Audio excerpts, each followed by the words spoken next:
sa lupa'y para akong inaalon at nalulunod sa batikos ng mundo, sa kung ano lamang ang kaya ko.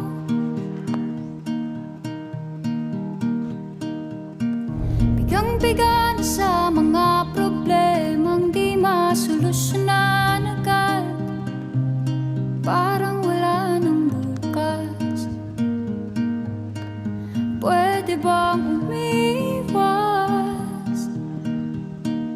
Hinahanap ang sarili, ngunit di nakakayanan sa ligaw na dinadaanan ko. Saan na to patungo? Saan ako patungo? Dahan-dahan